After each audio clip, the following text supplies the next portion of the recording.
Oh, hello, this is Tak Chung from Walk with Tak. Welcome to my YouTube channel. If you enjoyed this video, please like, subscribe, and share. Feel free to write to me at walkwithtak@gmail.com if you have any question regarding to this video or any other videos that I posted in the past. During the years when I was a college student, I worked in a Chinese restaurant and I was a stir-fry cook. I cook on a very powerful wok burner. And the wok burner will roar like a jet engine. And I have a lot of fun. During this process, I remember cooking is just so free, and this is what most people think stir-fry is. Then I think reality hit. And then when I started cooking in my home kitchen, I thought I'm going to cook like this. I remember the first time I cooked, I set up the smoke alarm.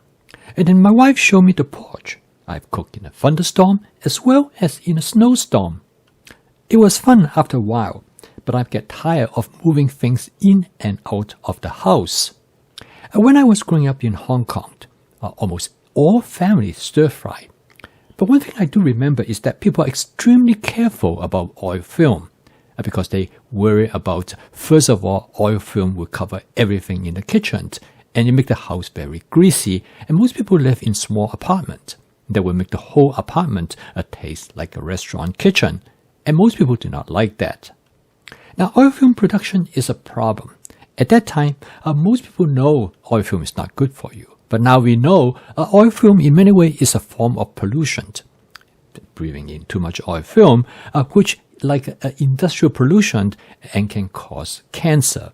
And this is a problem because the oil film which produce contains chemicals that has carcinogenic effect. When you breathe in too much of it, it can cause problem. And because of this reason, it is important to limit oil film production. When I was growing up, people seem to know that, although there's no proof until now we know today. So from this reason, I become extremely sensitive to oil film. I try to avoid oil film production as much as possible. However, we know oil film production is a part and parcel of any type of frying, whether you are frying chicken or stir-frying. Most people think stir-frying generate a lot of oil film, partly because there are this notion that when you do stir-frying, you have to use a very high temperature. So most people will turn the burner all the way to high, and this will result in oil film production. However, that does not have to be the case, because now we know oil film production can be problematic. In a study that was conducted in Taiwan, they examined oil film exposure for people who cook either with or without a hood. Now, it was shown that oil film exposure can have the same cancer risk for people who do not smoke. However, if you do have an exhaust fume hood, this can greatly reduce this risk. Unfortunately, today in most part of this country, that exhaust fume hood is very much part and parcel of many kitchens. There are many types of exhaust fume hoods. Some of them will exhaust the film directly outside the building. The other type is that it will recirculate. There will be a filter that will filter out the oil particles and return the air back into the room. And of course, the best type of hood is that the oil film is exhausted directly out of door. So today in my cooking, I follow the following guidelines to make sure that it minimizes my exposure to oil films. And of course, the first and foremost is to cook under a hood. And a hood plays a very important role. And I find that particularly when you do any type of stir-frying, it's quite often you will find that the oil will actually accumulate under the filter. Therefore, I will clean out the filter on a regular basis. And second is always use oil with a high smoking point. Because with an oil high smoking point, you can cook the food in a higher temperature before it starts to smoke and turn into oil film. And there are many different oils you can choose from. The best way is that to select an oil that you feel comfortable with and you find that it will provide you with the type of temperature that you are looking for. I use canola oil, but another oil which is avocado oil, which is also excellent for this purpose. Number 3 is to watch how the oil heat up very carefully. The oil can heat up very rapidly if you do not pay attention to it. Once it heats up too much, it will get out of control. So it's better to heat it up slowly, and once it starts to smoke, you should quickly turn it down. And this will allow you to reach the oil temperature, which right at the smoking point is the highest temperature that the oil can reach. And it will also season the wok at the same time. This will allow you to minimize the oil film production. Most of the time, you should see only a slight whisk of oil film, and that usually will not cause too much problem. But at the same time, it will reach the temperature that you want, and it will also allow you to season the wok.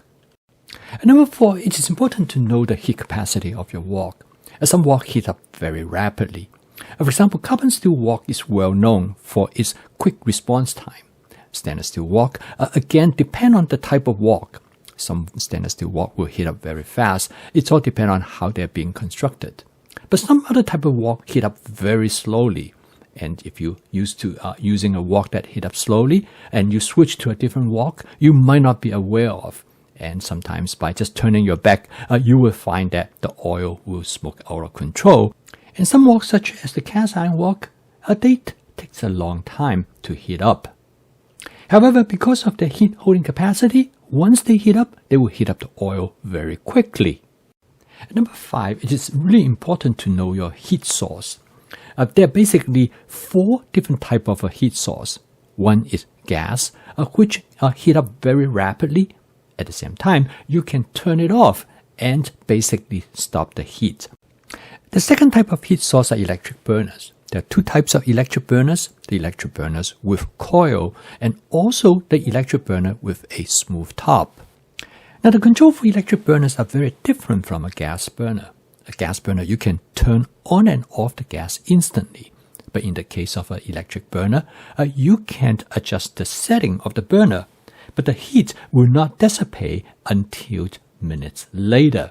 So in this case, it is essential for you to know the behavior of your electric burner so that you can adjust the heat appropriately. And this might require some planning in advance. The third type of burner are induction burner. An induction burner is quite different from both the gas or the electric burner. The induction burner, instead of provide heat from an external source, the heat actually generated in the cookware. The mechanism of an induction burner is by a coil inside the burner.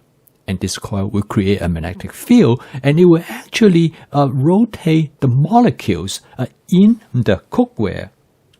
And once you understand the behavior of your burner, you will be able to appropriately adjust the heat. In fact, during stir frying, there's only one time that when the oil will enter its smoking point. That's when you heat it up before you add your food ingredients, because at that time you want to have the oil as hot as possible. And usually it means that the oil should be right at its smoking point, but it should not exceed its smoking point. In fact, stir frying should generate less oil film than in this case as you would frying a hamburger. A hamburger generates quite a bit of oil film because you fry the ingredients constantly, and what you do not have is to have other ingredients to modulate the temperature. Now in stir frying, because you add other ingredients such as vegetables to the wok, in this case what you see is steam rather than oil film, and that is the difference.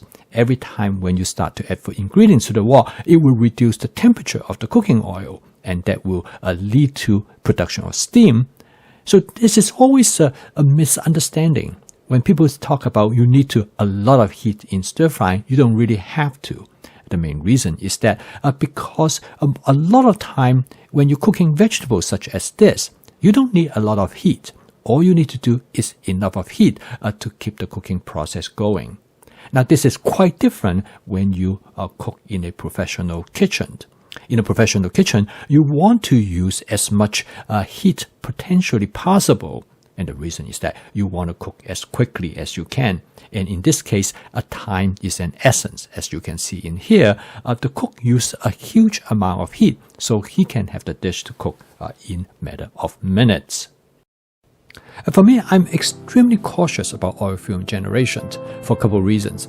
First and foremost is that because it's health hazard. And secondly is that oil fume generation can coat the entire kitchen with oil and make it really greasy. Okay, I hope this video helpful to you. If you'd like to learn more about my fast cooking system, please subscribe to this YouTube channel. That's how I'm going to help you to make home cooking as part of your daily routine. So keep on cooking, and I will see you tomorrow.